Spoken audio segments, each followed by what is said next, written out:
असली पूजा क्या है? भगवान को क्या चाहिए? मंदिर का वो सच जो कोई नहीं बताता। आपने कभी सोचा है कि रोज सुबह उठकर नहा धोकर जो पूजा आप करते हैं, क्या भगवान सच में उससे खुश हैं? क्या होगा अगर मैं आपसे कहूँ कि आपकी बरसों की पूजा, आपके उपवास और आपका चढ़ावा सब व्यर्थ हो सकता है? हम में से 99% लोग जिंदगी भर पूजा का सही मतलब समझ ही नहीं पाते। हम पत्थरों को रिझाने में रह जाते हैं और उस असली ईश्वर को भूल जाते हैं जो हमारे सामने खड़ा है। आज की ये 6 मिनट की कहानी आपकी सोच और आपकी पूजा करने का तरीका हमेशा के लिए बदल देगी। अंत तक जरूर देखिएगा, क्योंकि आखिरी 2 मिनट में आपको जो जवाब मिलेगा वो शायद आपको अंदर से हिलाकर रख दे। ये कहानी है एक गांव के सबसे बड़े पंडित और जमींदार पंडित रामदीन की। रामदीन जी का नियम अटूट था। सुबह 4 बजे उठना, गंगा स्नान करना और फिर 3 घंटे तक मंदिर में बैठकर कठोर पूजा अर्चना करना। गांव में उनसे बड़ा धार्मिक कोई नहीं माना जाता था। उनके मंदिर की मूर्तियां सोने चांदी से सजी थीं और वो हर साल लाखों का दान पुण्य करते थे। दृश्य: पंडित रामदीन बड़ी सी थाली लेकर आरती कर रहे हैं, चेहरे पर गर्व का भाव है। रामदीन को अपने इस नियम पर बहुत अहंकार था। उन्हें लगता था कि स्वर्ग में उनके लिए एक विशेष स्थान आरक्षित है। लेकिन उसी गांव के छोर पर एक और व्यक्ति रहता था, माधव। एक साधारण सा मूर्तिकार था जो दिन भर मेहनत करता, मिट्टी की मूर्तियां बनाता और जो कुछ बचता उससे अपना पेट पालता। दृश्य: माधव मिट्टी से सने हाथों से एक मूर्ति को आकार दे रहा है। उसके चेहरे पर संतोष और मुस्कान है। माधव कभी मंदिर नहीं जाता था, न ही उसने कभी लंबे चौड़े मंत्र पढ़े। पंडित रामदीन अक्सर उसे देखकर टोकते थे, माधव, कभी भगवान का नाम भी ले लिया कर, वरना नर्क में सड़ना पड़ेगा। माधव सिर्फ मुस्कुरा देता और कहता, पंडित जी, फुर्सत ही नहीं मिलती। एक दिन गांव में भयंकर बाढ़ आ गई। चारों तरफ हाहाकार मच गया। लोग अपनी जान बचाने के लिए ऊंचे स्थानों की ओर भागने लगे। पंडित रामदीन ने अपने घर के सोने चांदी और मंदिर की कीमती मूर्तियों को एक पोटली में बांधा और भागने लगे। उसी वक्त मंदिर के बाहर एक बूढ़ा आदमी जो भूख और बीमारी से तड़प रहा था, कीचड़ में गिरा हुआ था। दृश्य: बूढ़ा आदमी पंडित जी का पैर पकड़ने की कोशिश करता है।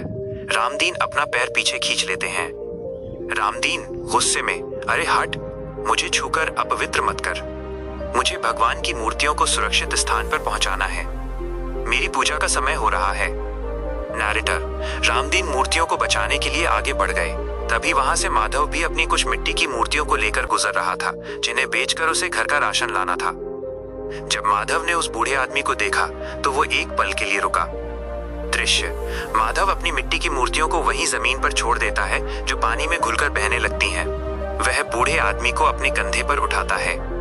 नैरेटर: माधव जानता था कि अगर वो रुका तो उसकी हफ्तों की मेहनत, वो मिट्टी की मूर्तियां पानी में बह जाएंगी और वो कंगाल हो जाएगा। लेकिन उसने अपनी मूर्तियों की परवाह नहीं की। उसने उस बूढ़े व्यक्ति को कंधे पर उठाया और सुरक्षित स्थान की ओर भागने लगा। उस रात पंडित रामदीन एक ऊंचे पहाड़ पर बने शिविर में बैठे थे। उन्होंने अपनी सोने की मूर्तियां सामने रखी और दिया जलाकर पूजा करने बैठे। उन्होंने गर्व से आंखें बंद की और ध्यान लगाया। लेकिन उस दिन ध्यान में उन्हें भगवान की मुस्कुराती हुई छवि नहीं दिखी, बल्कि उन्हें भगवान की एक क्रोधित आवाज सुनाई दी। भगवान की आवाज गूंजती हुई, रामदीन, आज तुमने मेरी मूर्तियों को तो बचा लिया, लेकिन मुझे वहीं कीचड़ में मरने के लिए छोड़ दिया। दृश्य: रामदीन चौंक कर आंखें खोलते हैं, उनके माथे पर पसीना है। रामदीन कांपती आवाज में, प्रभु, ये आप क्या कह रहे हैं? मैं तो आपकी ही सेवा कर रहा था। वो तो एक मामूली सा गंदा भिखारी था। भगवान की आवाज, मूर्ख, उस बीमार बूढ़े के रूप में मैं स्वयं तड़प रहा था। तुम पत्थरों की सुरक्षा में इतने अंधे हो गए कि जीवित भगवान को पहचान ही नहीं पाए। आज तुम्हारी बरसों की पूजा शून्य हो गई। नैरेटर: रामदीन की आंखें खुल गईं। वो भागते हुए शिविर से बाहर आए। उन्होंने देखा कि दूर एक पेड़ के नीचे माधव बैठा था। उसके पास कोई सोने की मूर्ति नहीं थी, कोई मंत्र नहीं था।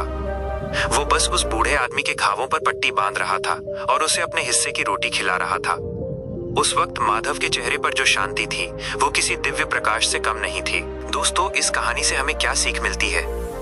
असली पूजा क्या है? क्या मंदिर में जाकर घंटों घंटी बजाना और दिखावा करना पूजा है? या किसी भूखे को खाना खिलाना, किसी रोते हुए को हंसाना और इंसानियत का फर्ज निभाना पूजा है? ईश्वर किसी मंदिर, मस्जिद या गुरुद्वारे की दीवारों में कैद नहीं है। वो हर उस इंसान के दिल में है जो दूसरों का दर्द समझता है। कबीर दास जी ने भी कहा था, मोको कहाँ ढूंढे रे बंदे, मैं तो तेरे पास में। अगर आप परमात्मा को पाना चाहते हैं तो पहले इंसान बनिए, क्योंकि पत्थरों की पूजा तो हर कोई कर लेता है, लेकिन असली पुजारी वही है जो इंसानियत की पूजा करे। आपकी इस बारे में क्या राय है, कमेंट में जरूर बताएं। नैरेटर, अगर इस वीडियो ने आपके दिल को छुआ हो तो इसे अपने दोस्तों और परिवार के साथ जरूर शेयर करें। वीडियो को लाइक करें और ऐसी ही आंखें खोल देने वाली कहानियों के लिए हमारे चैनल को सब्सक्राइब करना न भूलें। मिलते हैं अगले वीडियो में, तब तक के लिए इंसानियत बनाए रखिए।